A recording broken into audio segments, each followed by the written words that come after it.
Hello friend, welcome back to e learning with Hina ma'am channel. आज का जो session है काफ़ी इंपॉर्टेंट सेशन है। चलिए स्टार्ट करते हैं आज के सेशन को।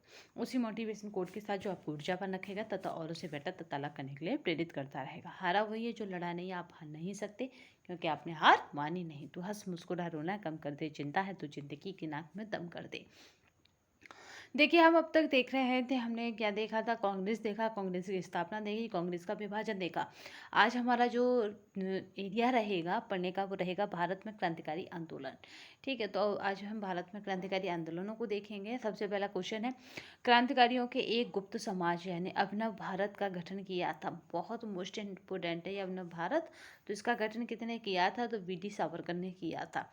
वी डी का मतलब है यहाँ पे, इनका पूरा नाम देख लेते हैं। अभिनव भारत का गठन किसने किया था? तो याद रखिएगा, स्थापना अभिनव भारत की कब हुई थी? तो 1904 में हुई थी। स्थान क्या था? नासिक था। और संस्थापक कौन थे? वी डी सावरकर यानी विनायक दामोदर सावरकर। अगर विनायक दामोदर सावरकर की बात करें तो इनके द्वारा 1899 ईस्वी में स्थापित मित्र मेला, क्या नाम था उसका? मित्र मेला। कब स्थापित हुआ था? 1899 में। मित्र मेला ही 1904 में एक गुप्त सभा यानी अभिनव भारत में परिवर्तित हो गया। अभिनव भारत की शाखाएं महाराष्ट्र के अलावा कर्नाटक और मध्य प्रदेश में भी स्थापित की गई। ठीक है, महाराष्ट्र और मध्य प्रदेश में स्थापित की गई। अभिनव भारत में कौन संबंधित हैं? तो वह है वी डी सावरकर। 1905 में क्रांतिकारी संगठन यानी अभिनव भारत संगठित किया गया था। तो वह महाराष्ट्र में।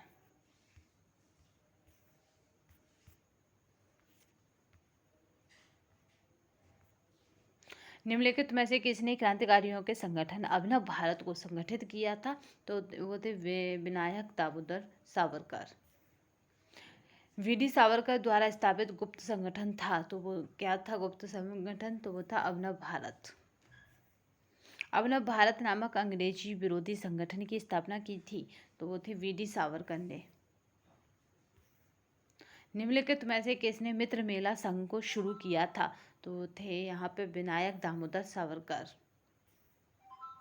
निम्नलिखित खतरों में से कौन सा कथन वी डी सावरकर के बारे में सही है? तो यहाँ पे ऑलमोस्ट सारे कथन सही हैं। उन्होंने अभिनव भारत नामक क्रांतिकारी संगठन की स्थापना की थी। भारतीय राष्ट्रवादियों को प्रेरित करने के उद्देश्य से उन्होंने मेजनी की जीवनी लिखी। और यहाँ उन्होंने भारत का स्वतंत्रता संग्राम यानी 1857 नामक पुस्तक लिखी, जो 1857 के विद्रोह का एक राष्ट्रवादी दृष्टिकोण प्रदान करती है।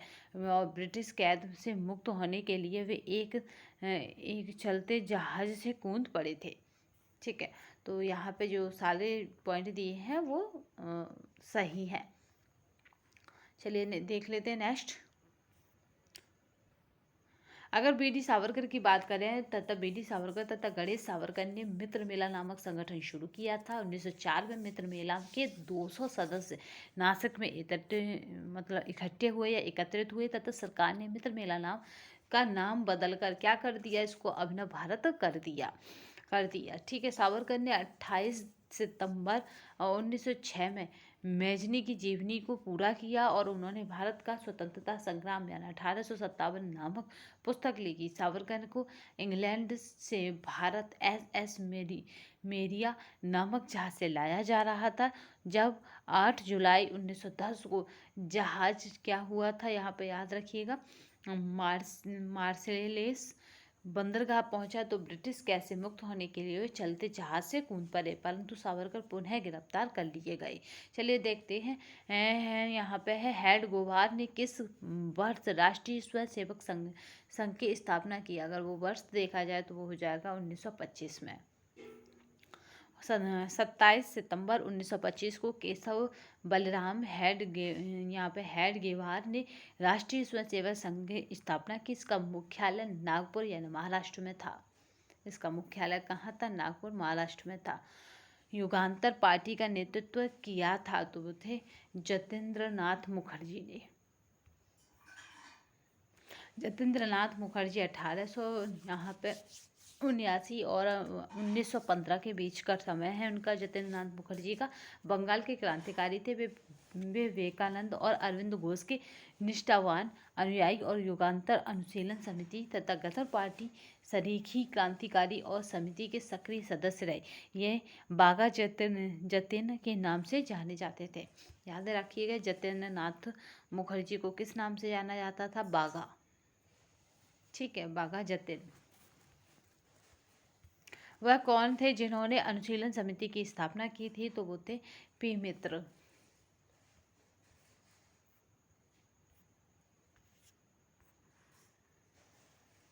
ठीक है, देख लेते हैं अनुशीलन समिति को। अनुशीलन समिति की स्थापना मूलतः प्रथम मित्रा यानी पी मित्रा और पुलीन दास द्वारा की गई थी। बारिद्र कुमार घोष तथा भूपेंद्र नाथ दत्त के सहयोग से 1907 ईस्वी में कलकत्ता में क्रांतिकारी संगठन के रूप में अनुशीलन समिति का पुनर्गठन किया गया। अरविंद घोष भी इससे जुड़े थे। काम की सरलता के लिए इसका दूसरा कार्यालय कहाँ बनाया गया? तो वो ढाका में 1908 में बनाया गया था या खुला गया था। अरविंद कुमार घोष के क्रियाकलापों ने एक गुप्त क्रांतिकारी संगठन को बंगाल में जन्म दिया। तो वो गुप्तकारी संगठन कौन था? तो वो था अनुशीलन समिति। 1905 में बारिंद्र कुमार घोष ने भवानी मंदिर नामक पुस्तिका में एक लेख लिखा जिसमें क्रांतिकारी कार्यों को संगठित करने के लिए एक केंद्र बनाने के बारे में विस्तृत जानकारी दी। बंगाल में क्रांतिकारी विचारधारा फैलाने का श्रेय बारिंद्र कुमार घोष और भूपेंद्र नाथ दत्त को दिया जाता है। बारिंद्र कुमार घोष के क्रियाकलापों के फलस्वरूप बंगाल में यहाँ पे अनुशीलन समिति का एक क्रांतिकारी संगठन के रूप में उदय हुआ। बारिंद्र घोष किससे संबंध थे? तो याद रखिएगा, वो थे किससे जुड़े थे? तो वो अनुशीलन समिति से जुड़े थे। नेक्स्ट देखते हैं, अनुशीलन समिति थी तो यहाँ पे है एक क्रांतिकारी संगठन। यहाँ पे बाल गंगाधर तिलक को लोकमान्य विशेषण कब दिया गया? तो वो था लोकमान्य विशेषण क्रांतिकारी आंदोलन।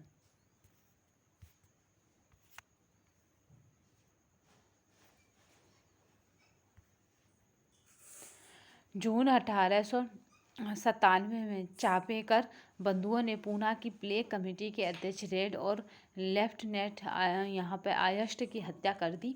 रेड की हत्या को लेकर यह आरोप लगाया गया कि तिलक के नेतृत्व में पूना के ब्राह्मणों ने यह साजिश की थी, परंतु अंग्रेज सरकार तिलक के खिलाफ कोई सबूत नहीं जुटा सकी।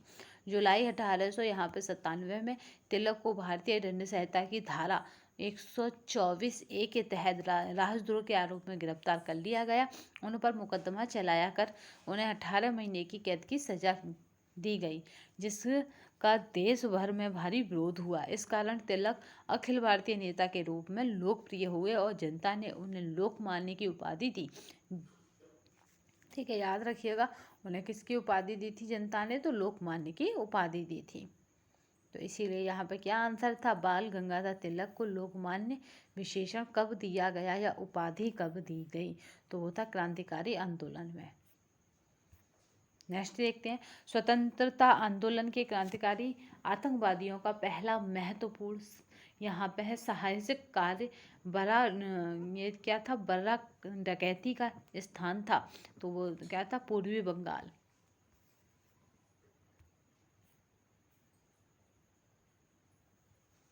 – 1908 की है ये घटना, याद रखेंगे।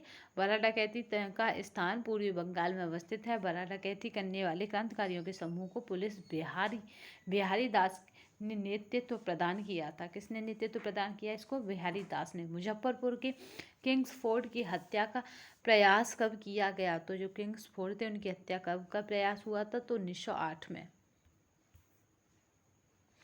30 अप्रैल 1908 में बिहार के मुजफ्फरपुर में खुद्दीराम बोस और प्रफुल्ला चाकी ने किंग्सफोर्ड पर बम फेंका, परंतु किंग्सफोर्ड बच गया।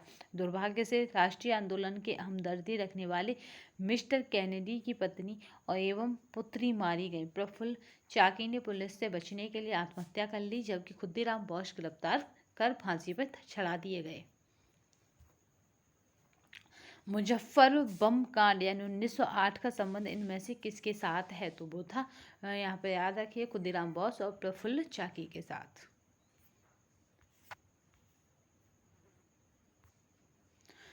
निम्नलिखित में से किसने बड़ी बुद्धिमानी के साथ अलीपुर यहाँ पे षड्यंत्र मामले में अरविंद घोष का बचाव किया था? तो अरविंद घोष का बचाव किसने किया था? तो चित्तरंजन दास ने। अलीपुर षड्यंत्र मामला यानी 1908 में अरविंद घोष और उनके भाई बालेंद्र घोष सहित 34 लोग अवैध हथियार रखने के आरोप में गिरफ्तार हुए थे।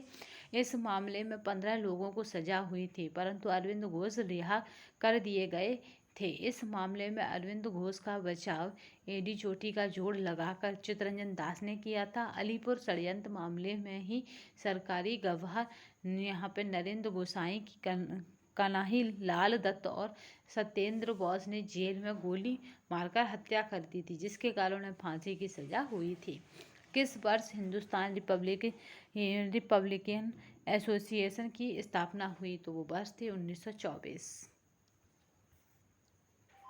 देश में उचित ढंग से क्रांतिकारी आंदोलन का संचालन करने के उद्देश्य से अक्टूबर 1924 को अधिकारियों ने कानपुर में एक सम्मेलन बुलाया। हिंदुस्तान रिपब्लिक एसोसिएशन यानी HRA नामक क्रांतिकारी संगठन की स्थापना की। संस्थापक सचिंद्र सन यहाँ पे है सन्याल यानी अध्यक्ष थे। राम प्रसाद बिस्मिल, जोगेश चंद्र चटर्जी और चंद्रशेखर आजाद। चलिए नेक्स्ट देखते हैं। हिंदुस्तान रिपब्लिक संगठन की स्थापना की थी, तो ये थी कानपुर में। निम्नलिखित में से कौन हिंदुस्तान रिपब्लिक एसोसिएशन यानी HRA का सदस्य नहीं था? तो वो था शिव वर्मा, भगत सिंह, चंद्रशेखर आजाद, राम प्रसाद बिस्मिल, ये तीनों सदस्य थे।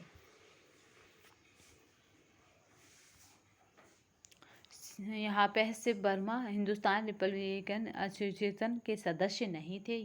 बाद में ये इसके परावर्ती संगठन यानी हिंदुस्तान सोशलिस्ट रिपब्लिकेशन एसोसिएशन यानी HSRA के से जुड़ गए।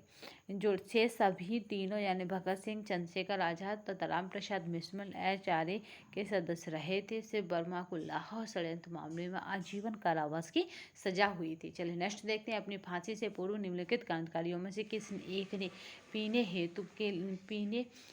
हेतु दिए गए दूध को अस्वीकार कर दिया और कहा अब मैं केवल अपनी माँ का दूध पीऊंगा? तो वो कौन क्रांतिकारी थे? तो वे थे राम प्रसाद बिस्मिल। ठीक है। प्रसिद्ध क्रांतिकारी पंडित राम प्रसाद बिस्मिल को फांसी से 2 दिन पहले जब दूध पीने हेतु दिया तो उन्होंने अस्वीकार कर दिया। अब मैं केवल अपनी माँ का दूध लूँगा। पंडित राम प्रसाद बिस्मिल एक उन्माद शायर थे। फांसी के तख्त पर जाने से पहले यानी 19 दिसंबर 1927 को उन्होंने अपना अंतिम शेर पढ़ा था, जो इस प्रकार है। मालिक तेरी रजा रहे और तू ही रहे, बाकी ना मैं रहूं ना मेरी आरजू रहे। ठीक है, इस तरह का इन्होंने एक शेर दिया था। तो कभी भी पूछा जाए कि मालिक तेरी रजा रहे तू रहे, तो ये किसका है? तो पंडित राम प्रसाद बिस्मिल का।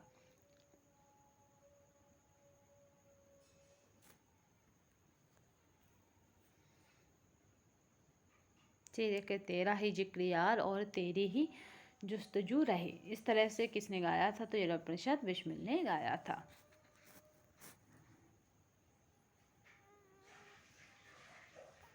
नेक्स्ट देखते हैं। निम्नलिखित पंक्तियों को किसने लिखा है? सरफरोशी की तमन्ना अब हमारे दिल में है, देखना है जोर कितना बाजुए कातिल में है। तो ये थे बिस्मिल।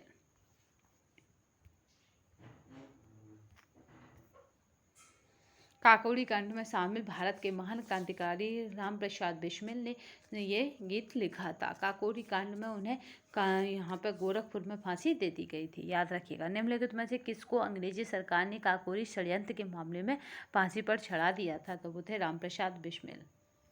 इनको फांसी पर चढ़ा दिया गया था। चलिए नेक्स्ट देखते हैं।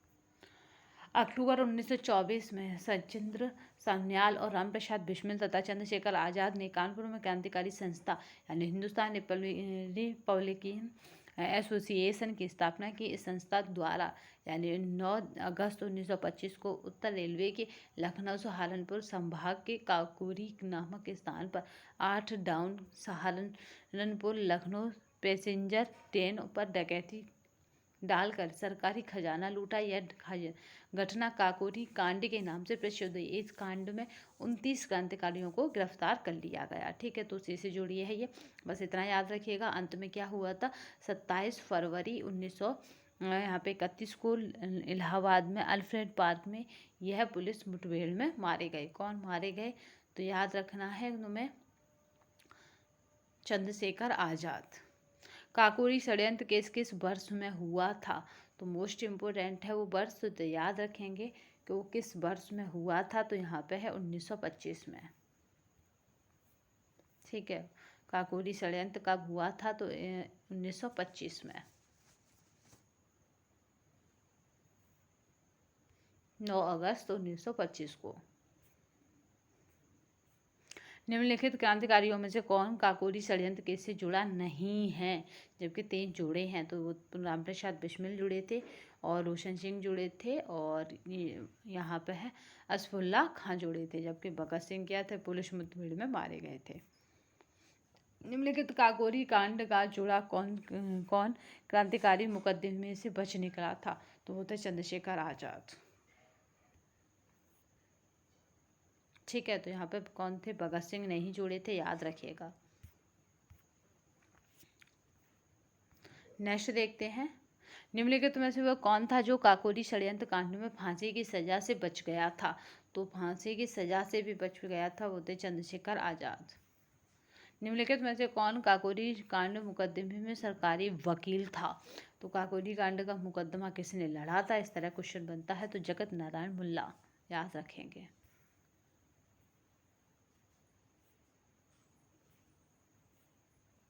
इस कांड के आरोप में रामप्रसाद बिस्मिल, अशफाक उल्ला खां और रोशन सिंह तथा राजेंद्र लोहिड़ी को फांसी दे दी गई थी, जबकि बच कौन निकला था, तो याद रखेंगे कि कौन बच निकला था। यहाँ पे भी हमने देखा कि कौन बच निकला, तो वो थे चंद्रशेखर आज़ाद। नेक्स्ट देखते हैं, किसने कहा था दरो दीवार पे असरत की नज़र रखते हैं, खुश रहो, क्या था, अहले वतन, तो ये किसका है, फाजिद अली साहा ने। अभी हमने 2 देखे थे, वो किसके थे, वो पंडित राम प्रसाद बिस्मिल के थे। ठीक है, नज़र रखते हैं, खुश रहो अहले वतन, अब हम तो सफ़र करते हैं, मोस्ट इम्पोर्टेंट कोटेशन है और कई बार मूवियों में भी जो क्रांतिकारी मूवियों पर रिलेट होती है उनमें बनाई गई है ये कोटेशन, यह दिखाई गई है। ठीक है, याद रखिएगा। ये किसकी है, विदा, तो ये है वाजिद अली साहा। ठीक है, सफ़र करते हैं, तो ये किसकी कोटेशन है, तो वाजिद अली साहा की। चलिए नेक्स्ट देखते हैं, हिंदुस्तान सोशलिस्ट रिपब्लिक एसोसिएशन गठित की गई थी, तो ये किसने, चंद्रशेखर आज़ाद द्वारा, 10 दिसंबर 1928 को दिल्ली के फिरोज शाह कोटला मैदान में, याद रखेंगे। नेक्स्ट देखते हैं, निम्नलिखित में से किसने बहरी ब्रिटिश सरकार को सुनाने हेतु, जो सुन ना सके ऐसी सरकार को सुनाने हेतु केंद्रीय विधानसभा में अप्रैल 8, 1929 को बम फेंका था, यानी 8 अप्रैल 1929 को क्या करा था, बम फेंका था, तो वे कौन थे, भगत सिंह थे और बटुकेश्वर दत्त थे। हिंदुस्तान सोशलिस्ट रिपब्लिक एसोसिएशन के संस्थापक नेताओं में थे, तो वो कौन थे, तो वो थे भगत सिंह। चलिए नेक्स्ट क्वेश्चन देखते हैं, किसने सचिंद्र सन्याल द्वारा स्थापित हिंदुस्तान रिपब्लिक एसोसिएशन का नाम बदलकर हिंदुस्तान सोशलिस्ट रिपब्लिकन एसोसिएशन कर दिया, तो वो थे चंद्रशेखर आज़ाद। चंद्रशेखर आज़ाद के नेतृत्व में यहाँ पे है सितंबर 1928 में दिल्ली के फिरोज शाह कोटला मैदान में हिंदुस्तान रिपब्लिकन एसोसिएशन का नाम बदलकर हिंदुस्तान सोशलिस्ट रिपब्लिकन एसोसिएशन कर दिया गया। इसका मुख्य उद्देश्य भारत में समाजवादी राष्ट्रवादी राज्य की स्थापना करना था। वर्ष 1928 में हिंदुस्तान सोशलिस्ट रिपब्लिकन एसोसिएशन की स्थापना कहाँ हुई थी, तो वो थी दिल्ली में। क्रांतिकारी चंद्रशेखर आज़ाद को अंग्रेजों ने कैसे मार डाला था? तो वो था मुठभेड़ में मार डाला था, या मुठभेड़ में गोलियों से। इंकलाब जिंदाबाद का नारा किसने दिया था? तो वो दिया था भगत सिंह।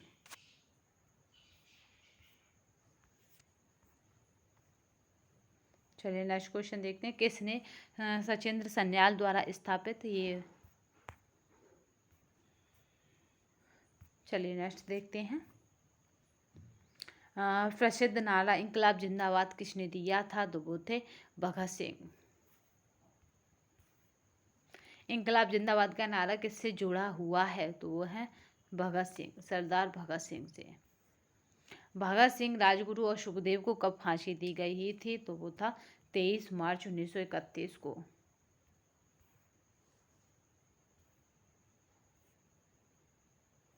ठीक है, इन्हें फांसी दे दी गई थी। इनकी फांसी के समाचार से संपूर्ण देश मृत्यु सदृश उदासी में डूब गया था।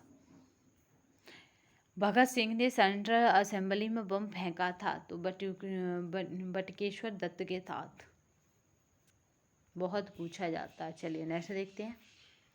भगत सिंह, सुखदेव और राजगुरु किस बाद या फेस में फांसी की सजा सुनाई गई थी? यानी कौन सा केस था जिसमें इन्हें फांसी की सजा सुनाई गई थी? तो वो लाहौर षड्यंत्र केस। इसका क्या आंसर हो जाएगा? बी, लाहौर षड्यंत्र केस। नेक्स्ट देखते हैं।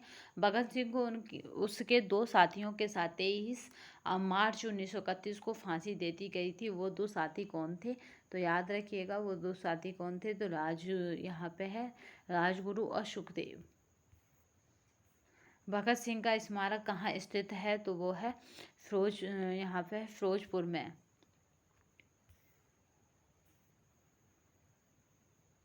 लाहौर षड्यंत्र कांड में निम्नलिखित में से किस क्रांतिकारी को फांसी नहीं हुई थी? तो वो थे बटुकेश्वर दत्त, जबकि सुखदेव और भगत सिंह और राजगुरु को हुई थी।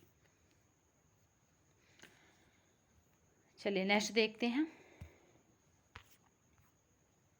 लाहौर षड्यंत्र मामले की पणगणित किस यहाँ पे पणगणित यहाँ पे है लाहौर षड्यंत्र मामले में हुई। तो यहाँ पे याद रखिएगा कि किसकी फांसी में हुई थी। तो यहाँ पे जो राइट आंसर है वो क्या हो जाएगा? भगत सिंह, सुखदेव और राजगुरु। 3, 4 और 5 दे रही है। नेक्स्ट देखते हैं। भारतीय स्वतंत्रता के लिए फांसी पाने वाले प्रथम रिकॉर्डेड मुस्लिम का नाम बताइए। तो वो था अशफाक उल्लाह खां। रिकॉर्डेड मुस्लिम कौन थे? तो वो थे अशफाक उल्लाह खां। 27 वर्ष की अवस्था में कब हो गई थी इन्हें फांसी? तो 19 दिसंबर 1927 को 27 वर्ष की अवस्था में फांसी हो गई थी। नेक्स्ट देखते हैं। यहाँ पे नीचे मुकदमों की सूची दी गई है, अंत में कूट का प्रयोग किया गया है। ठीक है, तो यहाँ पे मुकदमे हैं और अंत में कूट का प्रयोग है। तो आपको देखना है कि कौन सा मुकदमा तिथि अनुसार सही क्रम में लगाइए। तो याद रखिएगा सबसे पहले कौन आ जाएगा यहाँ पे? सबसे पहले आ जाएगा लाहौर मुकदमा, फिर आ जाएगा कानपुर मुकदमा, फिर आ जाएगा काकोरी मुकदमा, फिर आ जाएगा मेरठ मुकदमा। तो चलिए यहाँ राइट आंसर हो जाएगा सी। नेक्स्ट क्वेश्चन देखते हैं। निम्नलिखित युग्मों में से कौन सही सुमेलित नहीं है? तो सही सुमेलित नहीं है युग्म। तो चलिए उसे देख लेते हैं। यहाँ पे है हावड़ा षड्यंत्र प्रकरण था 1910, विक्टोरिया षड्यंत्र प्रकरण था 1914, लाहौर षड्यंत्र प्रकरण था 1916 से 1930। तो यहाँ पे कौन सही नहीं है? तो डी सही नहीं है। मुजफ्फर अहमद, ऐसे डांगे, शौकत उस्मानी और यहाँ पे है नलिनी गुप्ता किस षड्यंत्र के लिए कैद किए गए थे? तो याद रखेंगे कानपुर बोल्शेविक षड्यंत्र कांड के लिए। ठीक है, कानपुर बोल्शेविक षड्यंत्र कांड के लिए कैद किए गए थे। निम्नलिखित में से किसने प्रसिद्ध चटगांव सस्तागार ढाबा आयोजित किया गया था? तो याद रखेंगे कि कौन था जिसने आयोजित किया था। तो यहाँ पे जो राइट आंसर हो जाएगा वो हो जाएगा सूरसेन।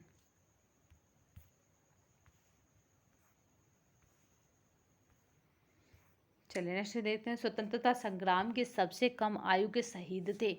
तो यहाँ पे जो सबसे कम आयु के शहीद कौन थे, तो खुद्दीराम बोस थे,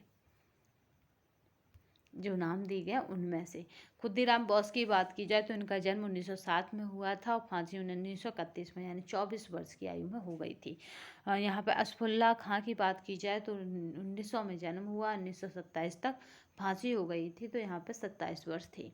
खुद्दीराम बोस की बात की जाए तो 3 दिसंबर 1889 को, 1889 को, और फांसी कब हुई, 11 अगस्त 1908 को। तो ये कितने वर्ष के हो गए थे, तो फांसी के समय 19 वर्ष और 8 माह 8 दिन के हो गए थे।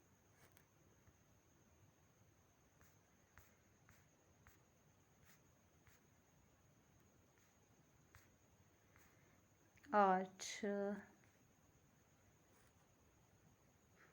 ठीक है, ये कैलकुलेशन देखिए, यहाँ पे एक इन्हें फांसी कब हुई है, तो यहाँ सीधे सीधे 8 है, और यहाँ क्या है, याद रखेंगे कि यहाँ 89 है, ठीक है, तो यहाँ पे क्या है, 11 है, ठीक है, 90 100 11 है यहाँ पे, तो 8 और 1 9 और एक एक, तो 19 वर्ष 8 माह 8 दिन, सही है। चलिए नेक्स्ट देखते हैं, हेमू कालड़ी को यहाँ था 23 मार्च 1923 को, और फांसी कब हुई थी, और यहाँ पे 21 जनवरी 1943 को।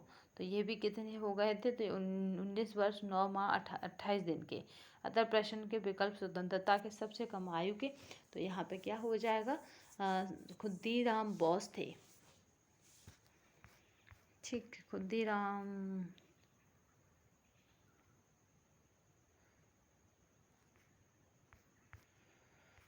स्वतंत्रता संग्राम के सबसे कम आयु के शहीद थे, तो वो कौन थे, जो राइट आंसर है वो कौन था, तो होता है खुद्दीराम बोस, ठीक है, खुद्दीराम बोस। जबकि ये कितने हो गए, 19 वर्ष 8 माह 8 दिन।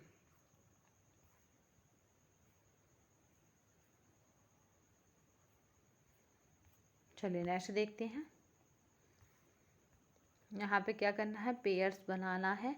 तो यहाँ पे अभिनव भारत समाज की स्थापना किसने की थी, वी.डी. सावरकर ने, और अनुशीलन समिति अरविंद घोष की थी। नेक्स्ट क्या था, फिर यहाँ पे फिर क्या, गदर पार्टी की स्थापना लाला हरदयाल ने की थी, और स्वराज्य पार्टी की सी.आर. दास ने। साथ से स्वराज और साथ से सी.आर. दास, कभी भूलेंगे नहीं। तो इस तरह जो राइट आंसर हो जाएगा वो हो जाएगा डी। चलिए नेक्स्ट क्वेश्चन देखते हैं, अभिनव भारत वी.डी. सावरकर है, अनुशीलन समिति अरविंद घोष है, गदर पार्टी लाला हरदयाल है, स्वराज पार्टी सी.आर. दास है। नेक्स्ट क्वेश्चन देखते हैं यहाँ पे, और कोट को देखते हैं। तो यहाँ पे हमें क्या करना है,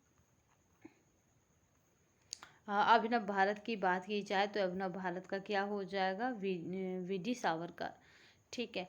यहाँ पे अभिनव भारत डी.जी. सावरकर, और यहाँ पे मित्र मेला वी.डी. सावरकर, क्योंकि मित्र मेला को नाम बदलकर क्या कर दिया गया था बाद में, अभिनव भारत। इंडियन रिपब्लिकन एसोसिएशन की स्थापना, तो यहाँ पे क्या थी, वो SND, हिंदुस्तान रिपब्लिकेशन एसोसिएशन की स्थापना, तो वो हो जाएगी SN सन्याल ने। तो यहाँ पे राइट आंसर हो जाएगा डी। चलिए नेक्स्ट देखते हैं,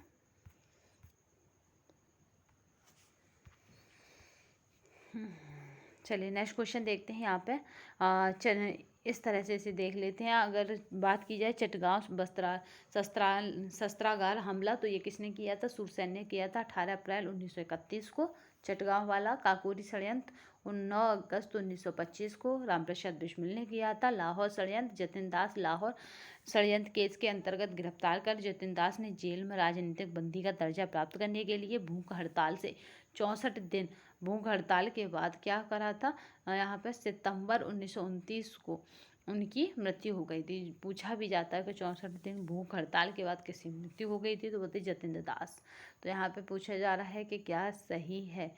तो चलिए यहाँ पे देखते हैं, चटगांव यहाँ पे शस्त्रागार हमला किसका था, तो यहाँ पे याद रखिएगा वो किसका है, तो वो सुरसेन का होता है, ठीक है। वो किससे जुड़ा है, तो सुरसेन से।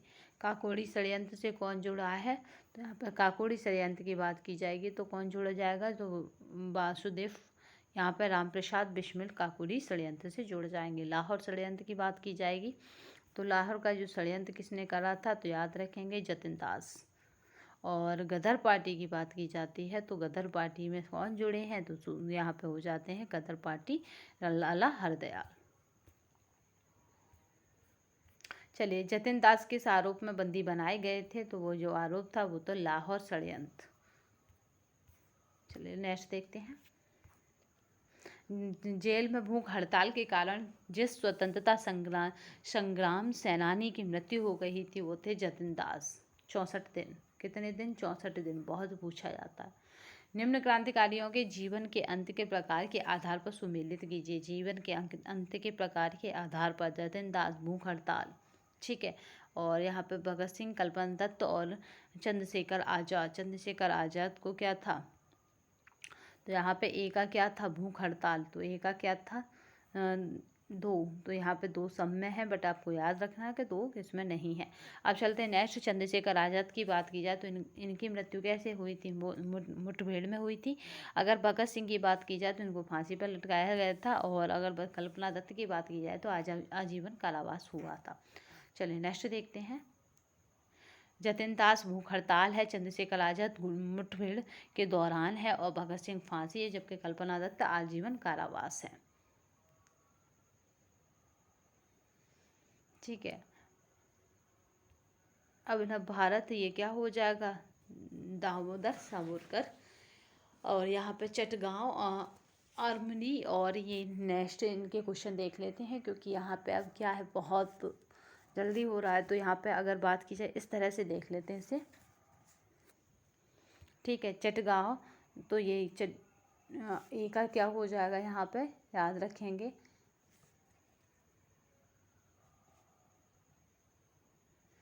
अगर बात की जाए चटगांव आर्मरी रोड रेड की, तो ये क्या हो जाएगा, यहाँ पे जो राइट आंसर हो जाएगा वो हो जाएगा, याद रखेंगे, सूरसेन के साथ गिरफ्तार हुए थे, याद रखेंगे। और इससे कौन जुड़ा है, तो यहाँ पे ये चटगांव कल्पना दत्त से जुड़ा है। अभिनव भारत की बात की जाएगी तो अभिनव भारत से कौन जुड़ा है, तो वी.डी. सावरकर जुड़े हैं। अनुशीलन समिति की बात की जाएगी तो अरविंद घोष की है। कूका आंदोलन किसका है, तो राम सिंह का। तो इस तरह से ये यहाँ हो जाएगा। चलिए नेक्स्ट देखते हैं। काकोरी केस के अभियुक्तों के बचाव हेतु किसकी अध्यक्षता में एक समिति का गठन हुआ था, तो एक समिति का गठन हुआ था किसकी अध्यक्षता में, तो गोविंद वल्लभ पंत की में। नेक्स्ट देखते हैं। नेक्स्ट क्वेश्चन चलते हैं। यहाँ पे है, इसको देखते हैं। इसमें पूछा जा रहा है कि इन्हें क्या करना है, हमें सुमेलित करना है, तो हम इसे यहाँ पे देख लेते हैं। अगर बात की जाए रिवोल्ट ग्रुप की, तो सूरसेन का है। हिंदुस्तान रिपब्लिकन एसोसिएशन की बात की जाए तो रामप्रसाद बिस्मिल का है। हिंदुस्तान सोशलिस्ट रिपब्लिकन की बात की जाए तो चंद्रशेखर आज़ाद का है। पंजाब नौजवान भारत सभा की बात की जाए तो ये भगत सिंह का है। चलिए नेक्स्ट देखते हैं। यहाँ पे हो जाएगा, पूछा जा रहा है कि सूची के में दिए गए कूट का प्रयोग करते हुए क्रांतिकारी गतिविधियों में लिप्त संगठनों का चयन कीजिए। जो क्रांतिकारी विधियों में लिप्त रहे हों तो वो होता है अभिनव भारत था, दूसरा था अनुशीलन समिति, जो क्रांतिकारी गतिविधियों में लिप्त थे। चलिए नेक्स्ट क्वेश्चन देखते हैं। निष्क्रिय विरोध के सिद्धांत का प्रतिपादन किसने किया था, तो वो थे अरविंद घोष। नेक्स्ट देखते हैं। यहाँ पे क्या है, आपको कूट दी गई है, कौन सी कूट सही है, इसको पूछा जा रहा है। तो यहाँ पे याद रखिएगा कि कौन सी कूट सही है, हमें उसका प्रयोग करना है। तो यहाँ पे केवल और केवल दोनों सही हैं। सुभाष चंद्र बोस का फॉरवर्ड ब्लॉक का गठन किया था Bhagat Singh. Hindustan Republican Socialist Association के संस्थापक थे। चलिए नेक्स्ट देखते हैं। निम्नलिखित में से किस क्रांतिकारी की फांसी गोरखपुर जेल में हुई थी, तो वो थे रामप्रसाद बिस्मिल। ठीक है, कौन थे, रामप्रसाद बिस्मिल। चलिए नेक्स्ट देखते हैं। निम्नलिखित में से किस कारागार में पंडित रामप्रसाद बिस्मिल को फांसी दी गई थी, तो वो था गोरखपुर कारागार। बहुत बार पूछा गया है। रामप्रसाद बिस्मिल ने कहा था कि मैं अपनी अपना का दूध पीऊंगा। निम्नलिखित में से कौन एक उग्रवादी था, तो वो था बिपिन चंद्र पाल। इनको एक उग्रवादी की संज्ञा दी गई थी। नेक्स्ट देखते हैं। यहाँ पे निम्नलिखित में से किस महिला क्रांतिकारी ने दीक्षांत समारोह में अपनी उपाधि के ग्रहण करते समय अंग्रेज गवर्नर पर यानी कुलाधिपति पर गोली चला दी थी, तो वो थी बीना दास। बहुत पूछा जाता, बहुत पॉपुलर है। इन्होंने इतने पास से गोली चलाई थी कि दीक्षांत समारोह में। चलिए 1932 में चलाई थी, याद रखेंगे। दिसंबर 1931 में बंगाल की 2 स्कूली छात्राओं यानी शांति घोष और सुनीति चौधरी ने एक जिलाधिकारी को गोली मारकर उसकी हत्या कर दी थी। और 1932 में बीना दास ने दीक्षांत समारोह में उपाधि ग्रहण करने के दौरान नज़दीक से गवर्नर पर गोली चलाई थी। किसने कहा था आलोचना और स्वतंत्र चिंतन एक क्रांतिकारी की 2 विशेषताएं हैं? तो ये थे भगत सिंह के। ठीक है, उन्होंने कहा था, क्या था, आलोचना और स्वतंत्र चिंतन किसकी, क्रांतिकारी की 2 विशेषताएं हैं। चलिए आज के सेशन में बस इतना ही, नेक्स्ट सेशन में फिर मिलेंगे, तब तक के लिए धन्यवाद। वंदे मातरम, जय हिंद। क्योंकि आज का सेशन कैसा लगा ये कमेंट बॉक्स में बताइएगा। नेक्स्ट सेशन में फिर मिलेंगे।